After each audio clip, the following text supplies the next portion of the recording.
This video is provided by Carrier Enterprise, your complete HVAC distributor. Servicing on HVAC equipment should only be performed by licensed HVAC contractors.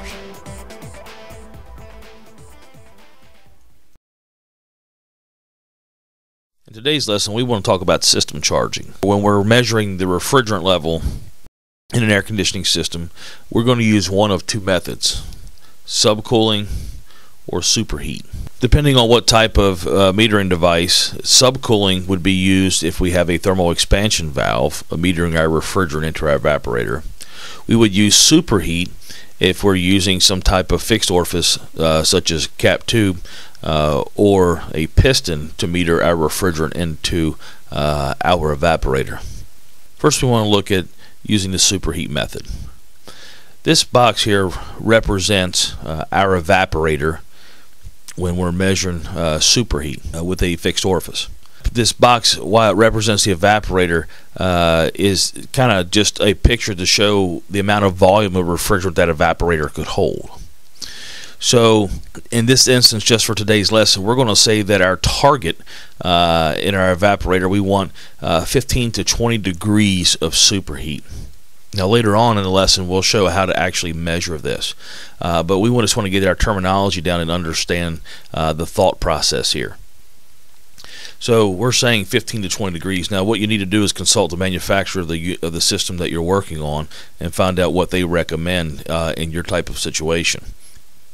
However, when we look at our evaporator and the amount of volume of refrigerant that the evaporator can hold, if our target is 15 to 20 degrees, we have to then decide, when we measure the actual superheat, is where does it compare to what we want to be at. Now, as we look at this right side, and this just for today's lesson, we're just using 30 degrees as completely empty and 0 degrees as completely full. Now what that represents is if I have 30 degrees of superheat, it means I have hardly any refrigerant in the system at all. I have none. What little bit of refrigerant enters that evaporator is immediately boiled off. And the higher the amount of superheat, the less refrigerant I have in the system. If I was to have a 0 degree superheat condition, that means I have totally flooded my evaporator with liquid and I'm not boiling off any refrigerant into a gas whatsoever. So looking at this situation, again, 0 degrees means I'm completely full of liquid in my evaporator. In other words, my evaporator is completely flooded. At a high superheat of like 30, it means that my evaporator is just about empty. And again, any refrigerant, what little bit of refrigerant might be in there, is immediately boiled off as it enters the evaporator. So for this exercise, I say that we want to be between 15 and 20 degrees of superheat. That being said, if I was to measure my superheat and measure that I have and find that I have 26 degrees of superheat, I then have to ask myself, as compared to where I want to be, this 15 to 20 degrees, where does that compare?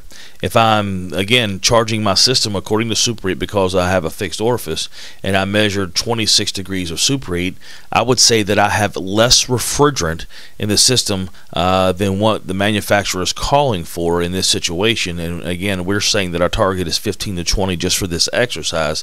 I would then have to decide whether I'm going to add or subtract. In this situation, measuring 26 degrees of superheat, I would have to add refrigerant to get the superheat down to the level that we want to be, but at the same time, while the number is going downward in temperature, I'm actually increasing the volume of refrigerant that is in the system.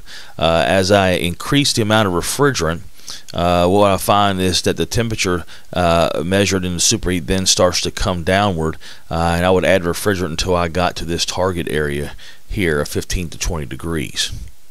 Now that's the superheat side.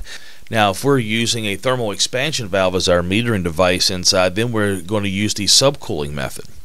Now this box here in the subcooling method actually depicts the amount of volume in our condenser coil. Now, when we look at this box and think about our condenser, now our numbers are opposite of what they are in the superheat. Now, the higher the number, in other words, the higher degree of temperature in subcooling, when I measure subcooling, the higher the number, the more refrigerant I have in the system. The lower the number, the less refrigerant I have in this system. Because again, we're measuring the subcooling process that happens in our condenser to measure the volume of refrigerant we have. So now, if I'm looking here, and again, I have to consult the manufacturer of the unit that I'm working on and find out what they call for as far as their subcooling number. Now I have to ask myself, if I measure 24 degrees of subcooling when my target is 10 to 15, now what do? Do I add or subtract? So in the subcooling measurement, if I was to measure 24 degrees of subcooling and I want to be between 10 and 15, I would actually have to subtract refrigerant to get the subcooling number down to this target area where I want to be. So again, just to recap, if I'm looking at superheat, the higher the number, the less refrigerant that is in the system. The lower the number, the more refrigerant that's in the system.